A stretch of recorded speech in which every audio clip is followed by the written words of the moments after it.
Kali ini Flash Gadget Store akan mereview Need for Speed versi PlayStation 4. Oke. Eh, di Need for Speed terbaru ini adalah tampilan utama dari Need for Speed. Di tengah play, di sini profile, profile My NFS, overall progress, semuanya terdapat di sini. Nah, ini statistik untuk skill kita lebih tepatnya.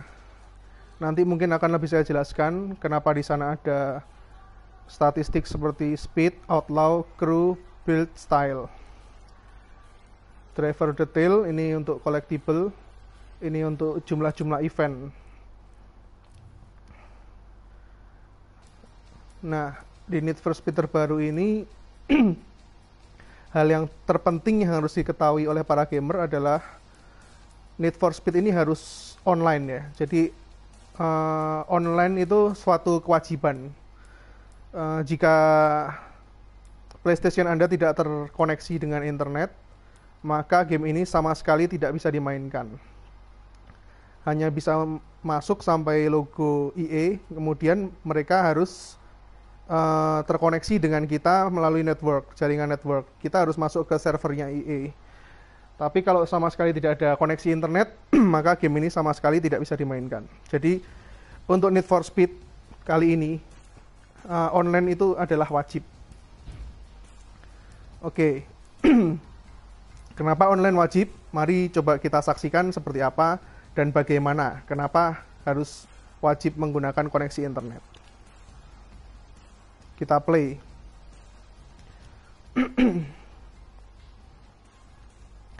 Jadi kalau saya melihat, setelah saya melihat dan memainkan selama beberapa jam terakhir, saat ini progres saya masih sampai di angka 17%. Kenapa Need for Speed harus online? Karena EA sendiri bisa saya bilang memberikan sesuatu yang baru, sebuah langkah yang sebenarnya cukup beresiko juga. Tapi selain beresiko, tapi juga bagus juga sebenarnya.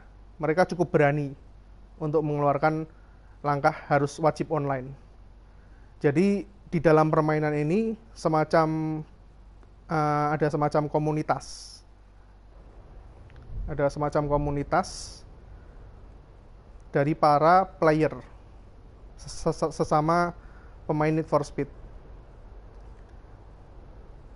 Sebenarnya agak mirip dengan yang ada di multiplayer versi Grand Theft Auto ya. Mirip dengan Grand Theft Auto untuk online-nya sendiri.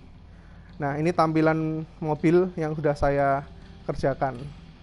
Ini ini adalah garasi kita. Kita bisa membeli mobil dengan space yang ada di sini. 1, 2, 3, 4, 5. Ada 5 space yang bisa kita gunakan untuk membeli mobil.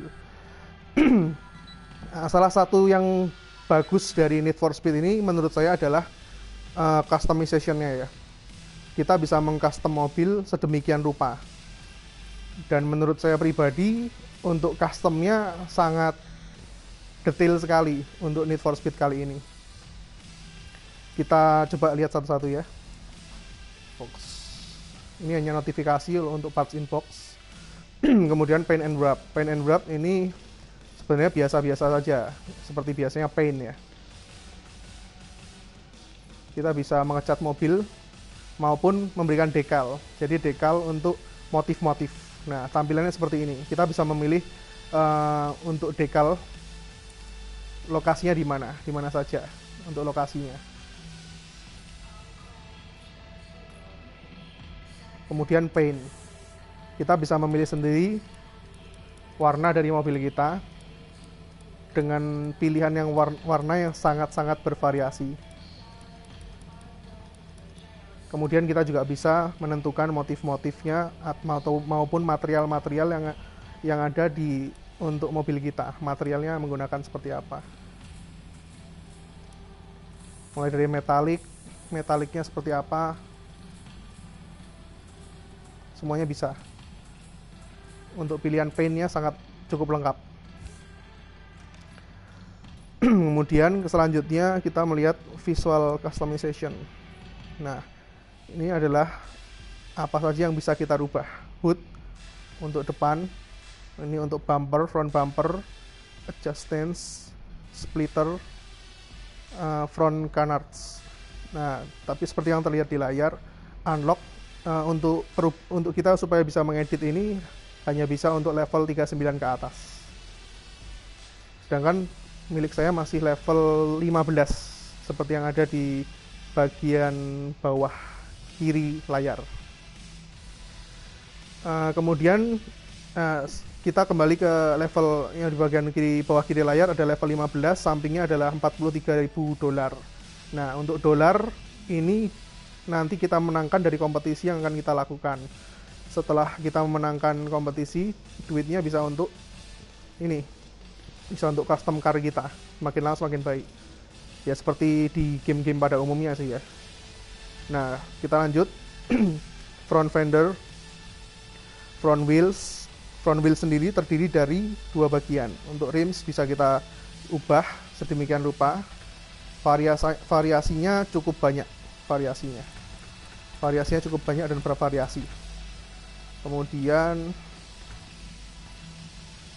untuk ban sendiri juga sama. Ada begitu banyak pilihan untuk bannya. Kemudian side skirts. Ini juga banyak sekali pilihan-pilihan yang cukup keren. Kemudian ini bagian belakang rear canards. Untuk exhaust ada beberapa misi juga yang unlock-nya hanya bisa di-unlock melalui beberapa misi yang sudah disediakan. Nah, jadi ini variasinya sangat-sangat detail dan lengkap sekali. Menurut saya pribadi, ini adalah Need for Speed dengan customization yang terbaik dan paling banyak. Yang baru saja kita lihat itu hanya sebagian saja, yaitu hanya tampilan-tampilan yang terdapat untuk visual customization. Sedangkan masih ada handling tuning. Nah, ini handling tuning ini kita bisa merubah satu persatu. Mulai lebih mendetail bagian bawah, ada front tire pressure, rear tire pressure, steer response, steer range. Namun untuk beberapa pengguna yang tidak terlalu paham dengan otomotif, mungkin bisa merubah langsung secara otomatis di bagian atas. Nah, handling style ini kita bisa menentukan tipe pemain seperti apakah kita. Kalau di layar terdapat drift bagian kiri, bagian kanan ada grip. Nah, kalau saya pribadi lebih suka antara drift dan grip seimbang. Jadi kalau untuk grip itu adalah untuk jika pengendaliannya rodanya menggigit. Jadi roda itu menggigit pada aspal lebih. Sedangkan kalau drift kita semua sudah tahu ya seperti apa drift. Itu pasti lebih licin dan lebih licin gitu ya. Nah, sedangkan saya sendiri lebih menyukai yang lebih solid ya, yaitu grip lebih menggigit. Nah, tapi saya tetap harus menyeimbangkan dengan drift karena pada permainan nanti dibutuhkan yang namanya style. Nah, mari kita coba lihat lagi lebih lanjut karena itu harus dijelaskan lebih panjang lagi pada saat permainan. Oke, itu tadi untuk handling tuning. Nah, kemudian ada lagi performance customization. Nah, untuk yang masalah di sini adalah semua yang berhubungan, jika tadi kita melihat berhubungan dengan visualisasi, nah saat ini lebih berhubungan dengan mekanik. Jadi semua yang berhubungan dengan mesin. Nah, ini bisa kita lihat kan, fuel system, sistem force induction, electrical system, ignition, ECU, engine block, camshaft. Begitu banyak untuk pilihan dan variasi yang bisa kita ubah. Ada banyak sekali upgrade-nya. Nah, di layar juga terlihat langsung jika kita memilih beberapa upgrade. Kita langsung juga bisa melihat bagaimana statistiknya ya, plus minusnya. Kita bisa melihat semuanya. Setiap pilihan terdapat ada banyak sekali upgrade. Jadi menurut saya pribadi ini benar-benar salah satu game Need for Speed dengan customization terbaik sejauh ini, sejauh saya lihat. Oke, mungkin kita langsung ke permainan ya. Tadi saya sudah menjelaskan cukup banyak mengenai customization. Menurut saya customization-nya oke dan cukup berhasil. Sekarang kita coba exit garage.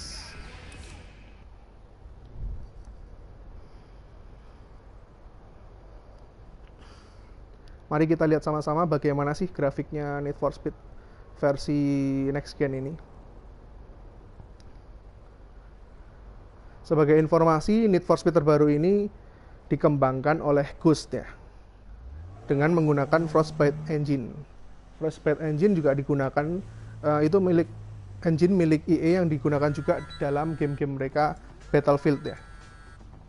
Nah, seperti ini kira-kira grafiknya. Kita lihat mungkin di tempat yang lebih terang. Nah, untuk grafik sendiri menurut saya cukup baik ya. Sebenarnya cukup baik. Mulai dalam mobil ini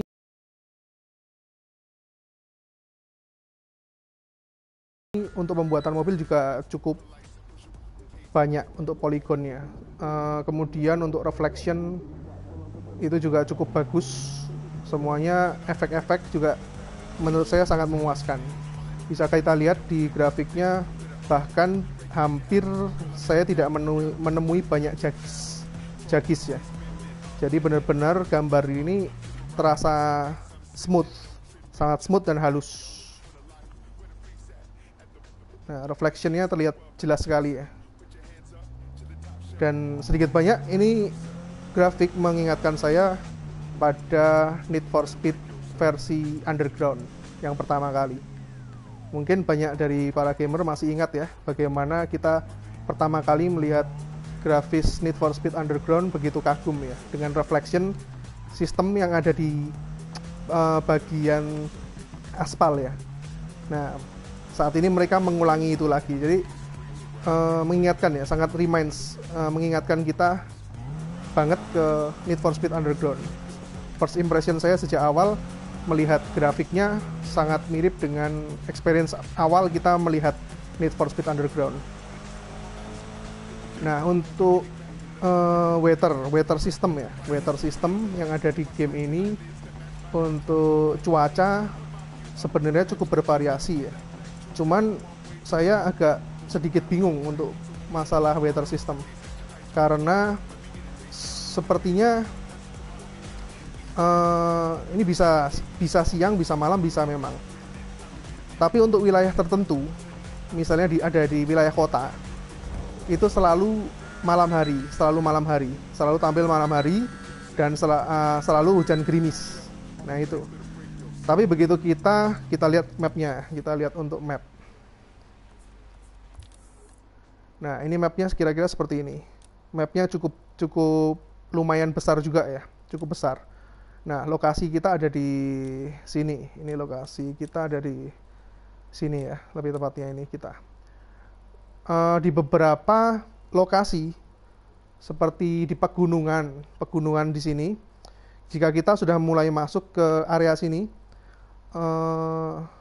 cuacanya berubah, begitu juga dengan menjadi siang. Jadi, pada saat di dalam perkotaan, kita ada di malam hari, kemudian jika kita berpindah lokasi, itu akan menjadi siang hari, maupun ada juga sore hari pada saat senja dan lain sebagainya.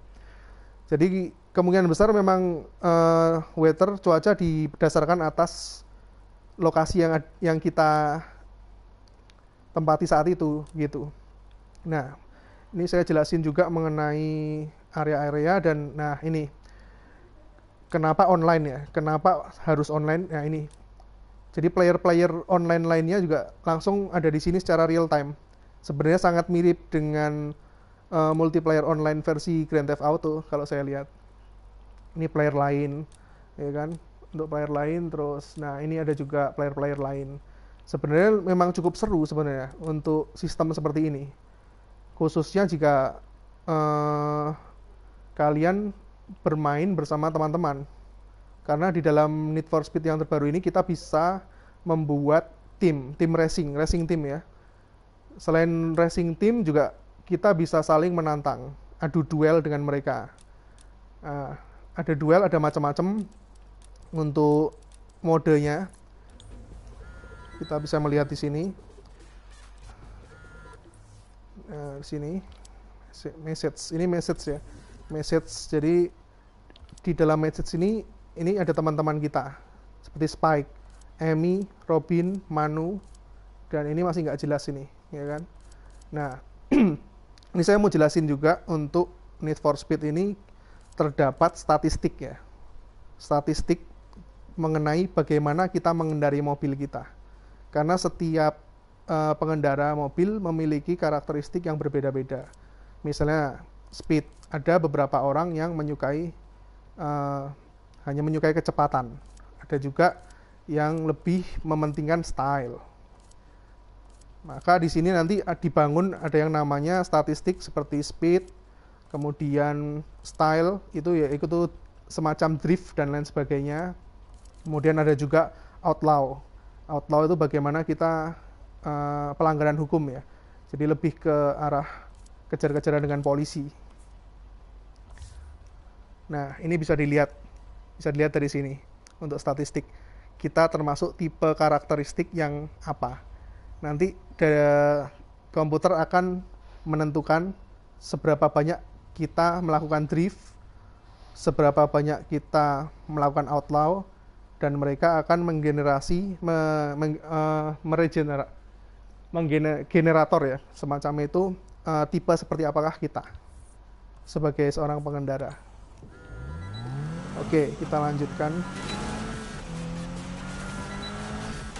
Jadi di Need for Speed ini sistemnya benar-benar free roaming ya, seperti di Need for Speed lainnya, khususnya yang terakhir di Rival atau Need for Speed Most Wanted.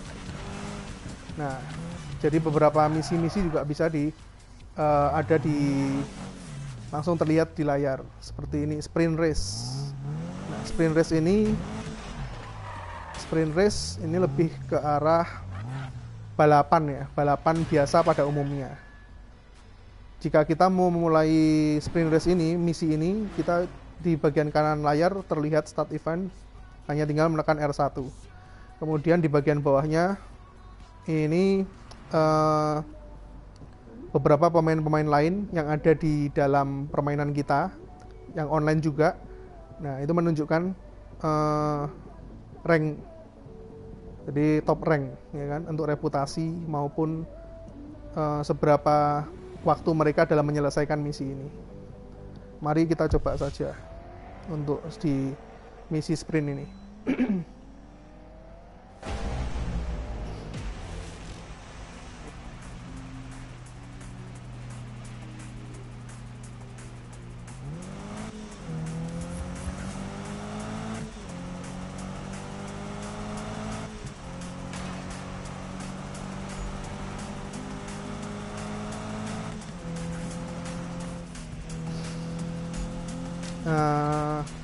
Sebenarnya bagi saya pribadi ya, untuk production value dari game ini menurut saya sangat-sangat baik.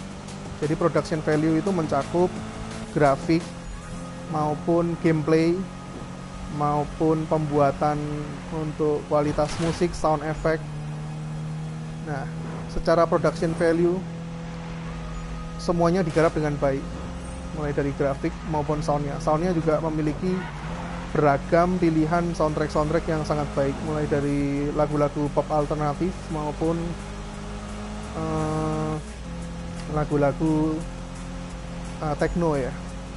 Semuanya sangat bagus. Begitu juga dengan surround sistemnya menurut saya sangat keren. Saya sendiri melakukan review ini menggunakan headset gaming Astro A50 ya.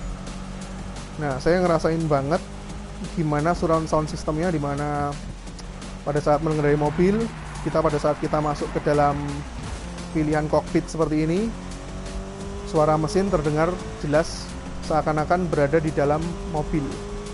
Kemudian saat di luar juga semuanya sangat terdengar dengan sangat-sangat jelas.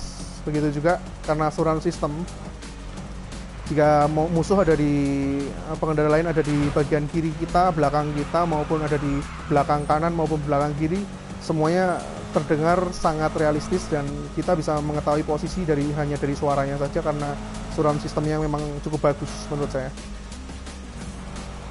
Gameplay sendiri juga menurut saya oke, sangat responsif, cukup arcade meskipun simulasi dari pilihan customization-nya sangat-sangat beragam, namun menurut saya gameplaynya tetap bisa dimainkan lebih ke arah arcade ya, jadi nggak terlalu seperti kayak Gran Turismo ya. Kalau Gran Turismo itu kan sangat realistis ya, kalau ini masih tetap arcade, jadi cocok untuk pengguna yang lebih awam. Begitu. Nah ini kan terlihat kan langsung statistik di bagian bawah layar, itu terlihat permainan kita adalah tipe seperti apa, seperti itu.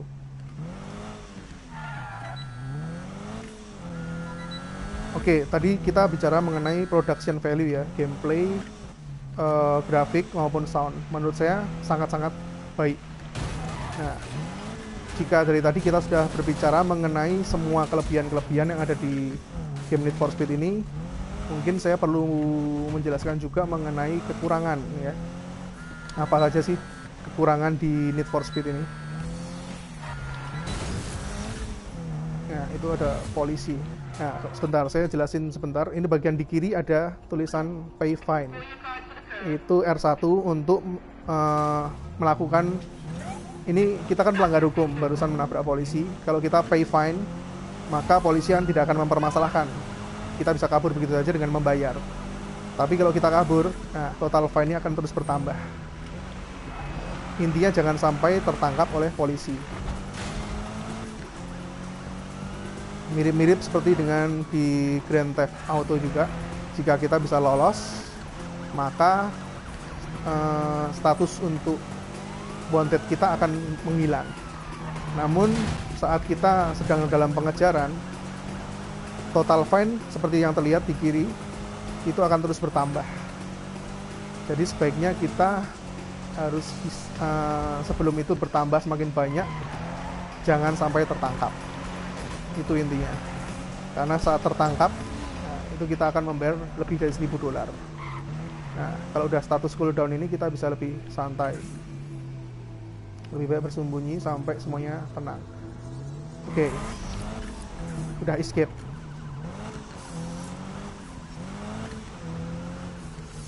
Oke, sekarang kita bicara mengenai kekurangan yang ada di game Need for Speed ini ya. Menurut saya sendiri untuk fitur online, saya nggak ngerti ya, itu mungkin tergantung bagaimana masing-masing player memiliki selera masing-masing dan bagaimana menanggapinya ya.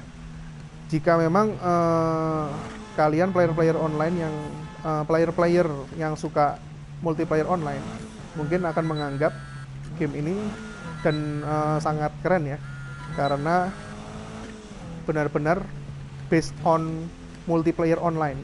Jadi komunitasnya benar-benar sangat bagus ya untuk game ini. Namun ada sisi kekurangannya adalah pada sisi cerita menurut saya. Story ya.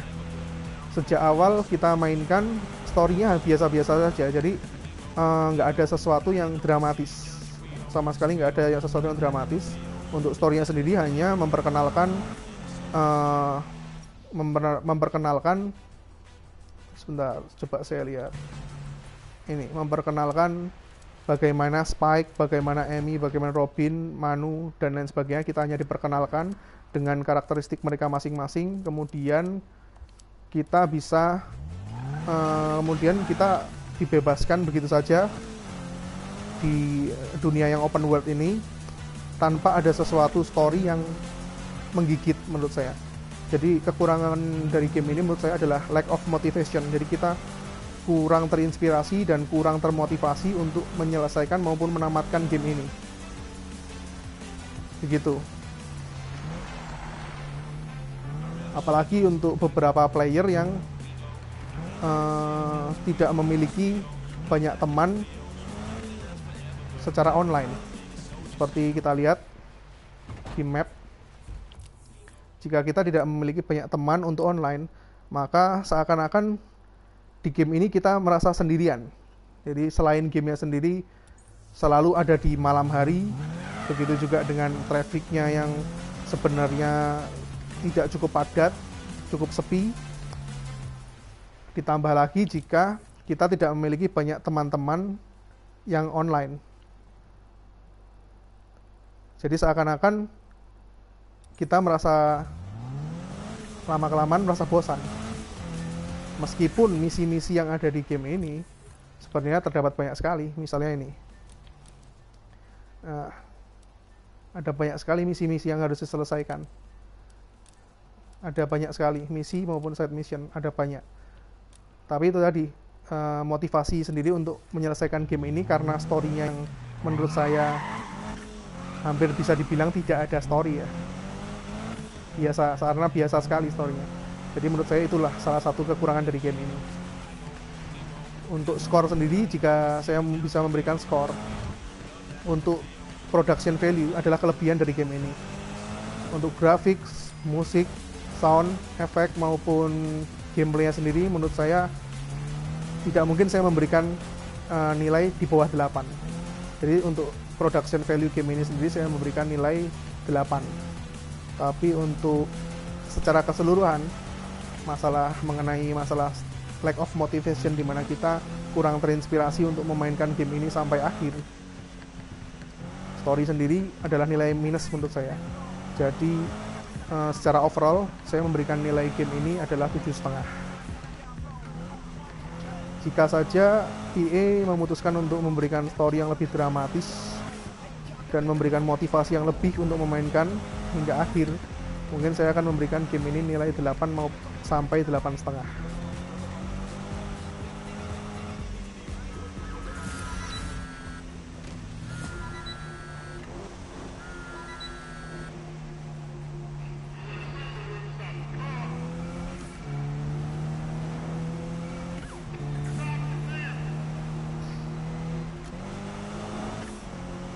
Jadi seperti itulah kira-kira pendapat saya mengenai game ini. Jadi salah satu yang membuat saya tetap memainkan game ini benar-benar adalah ya ini, grafik, gameplay, dan sistem suaranya yang sangat bagus. Benar-benar seperti itu.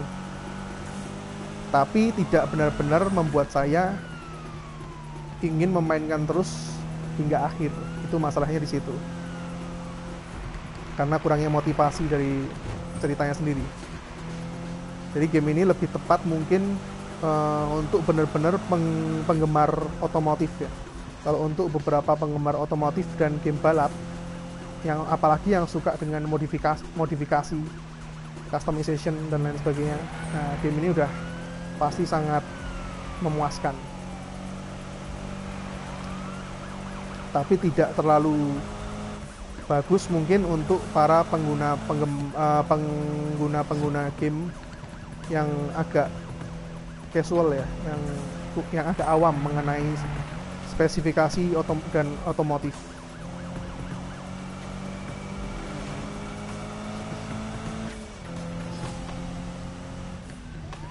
Bisa dilihat grafiknya